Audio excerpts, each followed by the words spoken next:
ગુજરાતમાં આ વખતે આદિવાસી વિસ્તારની અંદર ભારતીય જનતા પાર્ટીને બરાબરની ટક્કર આમ આદમી પાર્ટીએ પણ આપી છે। આપણે જોયું કે આદિવાસી વિસ્તારમાં ઘણી બધી એવી બેઠકો છે કે જે આ વખતે આમ આદમી પાર્ટીના કબજામાં ગઈ, પણ એ બાદ આમ આદમી પાર્ટીના જે જીતેલા સભ્યો છે એ લોકો ઉપર એક બાદ એક હુમલાના સમાચારો પણ એટલા જ સામે આવ્યા। ત્યારે હવે વધુ એક આવો કિસ્સો છોટાઉદેપુરમાંથી સામે આવ્યો છે। શું છે આખો આ મામલો, તેની વાત આ વિડીયોમાં। નમસ્કાર, હું હંસિની અને તમે જોઈ રહ્યા છો નિર્ભય ન્યૂઝ। સ્થાનિક સ્વરાજના ચૂંટણીના પરિણામો આવ્યા બાદ હવે પ્રમુખ અને ઉપપ્રમુખને લઈને મતદાન થવાનું છે। ત્યારે છોટાઉદેપુરમાં જે તાલુકા પંચાયતના સભ્યો છે એ લોકોના ઉપર હુમલો થયો છે એવી એક ઘટના સામે આવી છે। આ વિષયને લઈને વાત કરવામાં આવે તો છોટાઉદેપુર તાલુકામાં ભાજપ અને આપની ટાઈ વચ્ચે ભયાનક સ્થિતિ છે। છોટાઉદેપુર તાલુકામાં ભાજપ અને આપની 13-13ની ટાઈ છે, જ્યારે 23મીના રોજ પ્રમુખ અને ઉપપ્રમુખ માટે મતદાન થવાનું છે। ગત રોજ એકલબારા ગામ નજીક આપના તાલુકાના જે પ્રમુખ છે શ્રીકુંજ રાઠવા સહિત તાલુકા પંચાયતના ચૂંટાયેલા 2 સભ્યો છે એમના ઉપર જીવલેણ હુમલો થયો છે એવા આક્ષેપ મૂકવામાં આવ્યા છે। છોટાઉદેપુરથી સંગઠનની બેઠક પતાવીને અસામાજિક તત્વો તેમનો પીછો કરતા હતા એવી પણ વાત કરવામાં આવી છે। અને જે ગાડીમાં આ ત્રણેય નેતાઓ બેઠા હતા તેની આગળ એક ગાડી ને તેની પાછળ એક ગાડી, એવી જ રીતે તેમના ઉપર હુમલો કરવામાં આવ્યો છે। ગાડીને વધારે નુકસાન પહોંચાડવામાં આવ્યું છે અને આ જ સમગ્ર મામલે જે આપના તાલુકાના પ્રમુખ છે શ્રીકુંજ રાઠવા, એમને છોટાઉદેપુર પોલીસ સ્ટેશનમાં ફરિયાદ નોંધાવીને ન્યાયની માંગ કરી છે અને અસામાજિક તત્વોને પકડીને કડક સજા થાય તેવી પણ વાત કરવામાં આવી છે। અને આ સમગ્ર મામલે અત્યારે હાલ સીધા જ પ્રહાર છે તે ભારતીય જનતા પાર્ટી ઉપર પણ કરવામાં આવી રહ્યા છે। જે રીતે તેમની ગાડીને નુકસાન પહોંચાડવામાં આવ્યું હતું એ દ્રશ્ય ઉપર નજર કરીએ અને એ બાદ આપના નેતાએ આ વિષયને લઈને શું કહ્યું તે પણ સાંભળીએ। હું રાઠવા શ્રીકુંજ કુમાર, આમ આદમી પાર્ટી છોટાઉદેપુર તાલુકા પ્રમુખ। જે હાલમાં ચાલી રહ્યું છે જિલ્લા પંચાયત અને તાલુકા પંચાયત, લગભગ છોટાઉદેપુરમાં ભારે બહુમતીથી અમે જિલ્લા પંચાયત અને તાલુકા પંચાયતની સીટો કાઢી છે।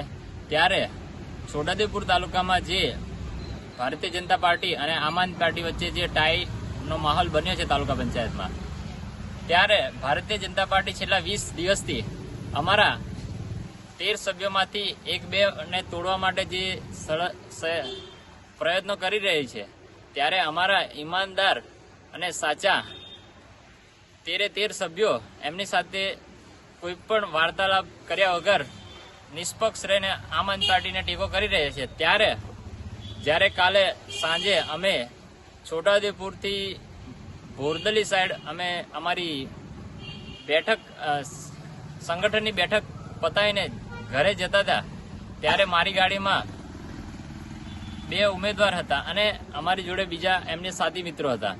ત્યારે છોટાઉદેપુરથી એકલબારા જતા વચ્ચે વસેડી ગામે અમે જ્યારે પેટ્રોલ ભરાઈને નીકળ્યા, ત્યારે છોટાઉદેપુરથી અમારી પાછળ બ્રેઝા અને બોલેરો લઈને અસામાજિક તત્વોએ અમારા પર જીવલેણ હુમલો કર્યો અને બ્રેઝા ગાડી આગળથી અને બોલેરો ગાડી પાછળથી ઠોકીને અમારી ગાડીને નુકસાન પહોંચાડ્યું અને ધારદાર તીક્ષ્ણ હથિયાર લઈને અમારી પાછળ જીવલેણ હુમલો કર્યો અને ગાડી અમારી તોડી નાખી। ત્યારે અમે છોટાઉદેપુરની પોલીસને અમે આજે અરજી આપી છે। અમારી નમ્ર અપીલ છે કે અમારી અરજી FIR ઉપર કડક કાર્યવાહી કરે અને આ સામાજિક તત્વો પર કાયદેસરની કાર્યવાહી કરે અને લોકશાહી બચાવવાનું એક સારું કામ કરે।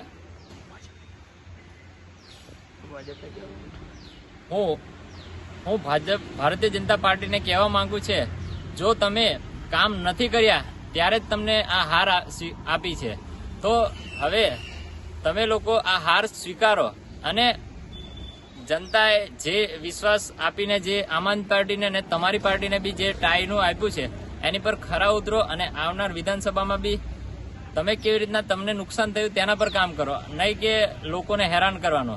આ તમારા આ સામાજિક તત્વોના કારણે જ તમે હાર્યા છે।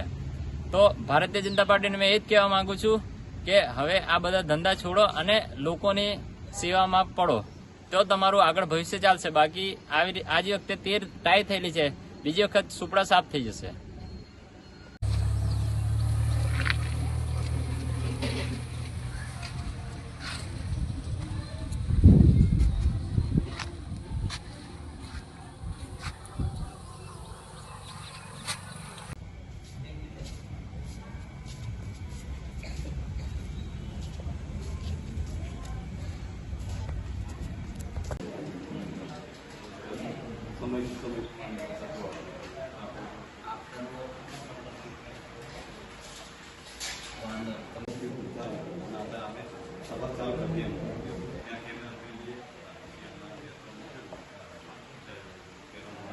એક તરફ છોટાઉદેપુરમાં આવા કિસ્સાઓ છે તે દિવસે ને દિવસે વધી રહ્યા છે. આ પહેલો એવો કિસ્સો નથી. આની પહેલા પણ એવા સમાચાર સામે આવ્યા હતા કે જ્યાં ભાજપના નેતાઓ હારી ગયા હતા અને વિસ્તારમાં તેઓ દાદાગીરી કરતા હોય. એ બાદ આમ આદમી પાર્ટીના નેતાઓ ઉપર ઘણી બધી જગ્યાએ ગુજરાતમાં હુમલાઓ થયા હતા.